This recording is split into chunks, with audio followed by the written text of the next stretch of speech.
Okay, CGC Sports Illustrated here. I get a lot of questions. I get a lot of people DMing me on social media asking about how to ship raw, ungraded Sports Illustrated issues to CGC to have them graded. So I thought I would do a shipping video. So this is kind of an instructional video, and this is really based on CGC's recommendations of how they want you to ship raw issues to them. Some things you'll need. You'll need some oversized cardboard. So what you're looking for, pieces of cardboard that are slightly larger than the magazines themselves. You'll want masking tape, not packing tape, not scotch tape, masking tape. You'll want your packing slip. So when you go on CGC's website and you fill out the order form, it gives you an option to print the packing slip. CGC is very specific about this. They need you to include the packing slip in your shipment. Failure to do any of these things will delay your shipment. And speaking as somebody who has failed to do some of these things in the past, it absolutely does delay the processing of and the grading of your magazines. So you definitely need to print out, I always print out 2 copies of the packing slip, one that gets mailed to them and then one that I can kind of work off of. Here's the other big thing. CGC wants you to pack them in order as listed on the packing slip. That may be a different order than what you input in your order form on the website. Again, CGC is really picky about this, and if you don't follow their rules, it does slow things up. So you need your oversized cardboard, you need your raw issues, you need your packing slip, you need masking tape, you'll need some bubble wrap, and then obviously the box you're gonna ship them in. So the first thing is that CGC recommends this bundle that we're doing here. They recommend only doing this with a maximum of 5 books. So I've got 5 magazines here that are off to be graded. I've made sure that they are in the order that CGC requires them to be in per the packing slip.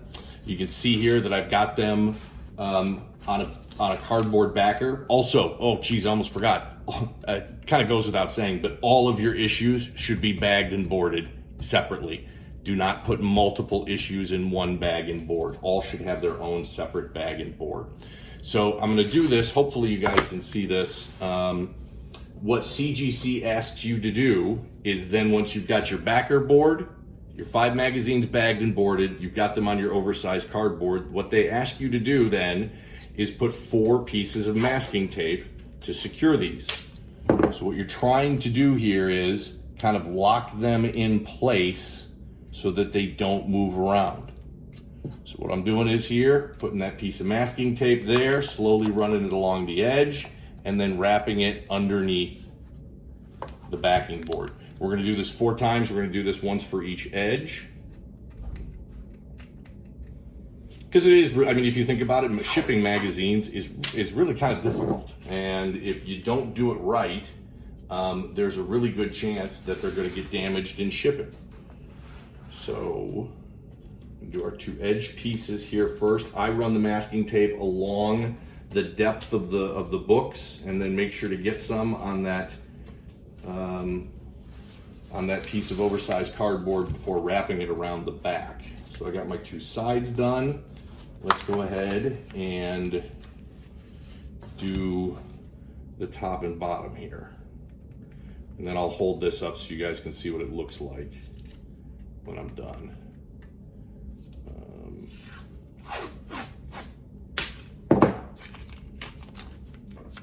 So doing the tops.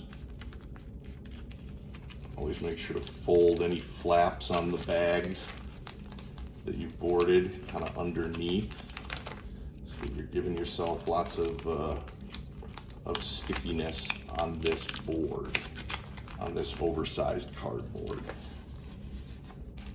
Okay, that one was a little sloppy, but it'll do. And then the last one.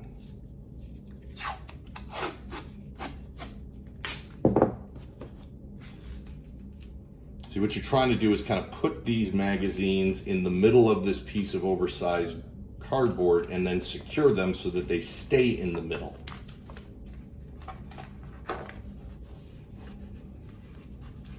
All right, so this is what our end result looks like. You can see that This oversized cardboard has plenty of room on the top and bottom, not as much on the sides, but that's fine. And this is our end result. And then we've got our second piece of oversized cardboard that we're gonna line up and again do 4 pieces of tape to make sure that it's nice and secured and that these books are not gonna move around during shipment. I like to try and get a nice tight grip on there around the edge so that it kind of sits on there properly and doesn't go anywhere. And it makes sense that they want you to use masking tape. Packing tape's gonna, not remove easily when you're done, or when these arrive at CGC.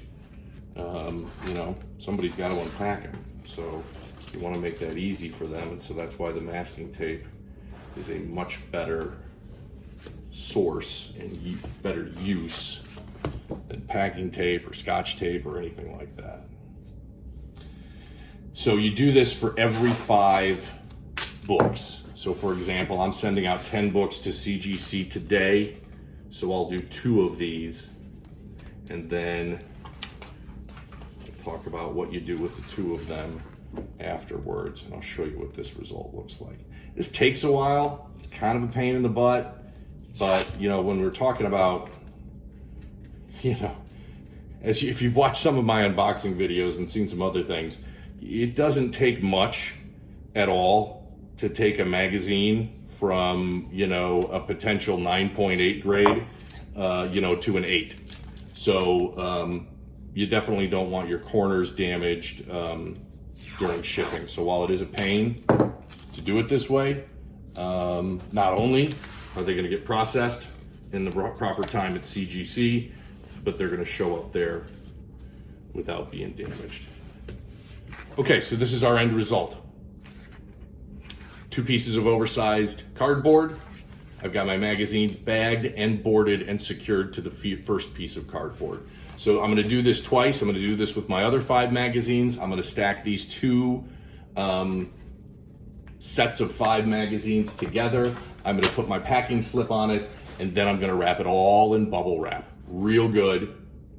And then I'm gonna put it in my box and send it to CGC. I hope this helps. I hope it's a good instructional video so you guys can figure out how to properly ship your magazines to CGC. Remember, not doing it this way means you could get damaged magazines during the shipping process to CGC, but what's more likely to occur is that if you don't do it this way, they arrive at CGC's processing center and they're not done the way CGC likes it, and so that means there's going to be a delay in processing your grading of your magazines. Thanks so much.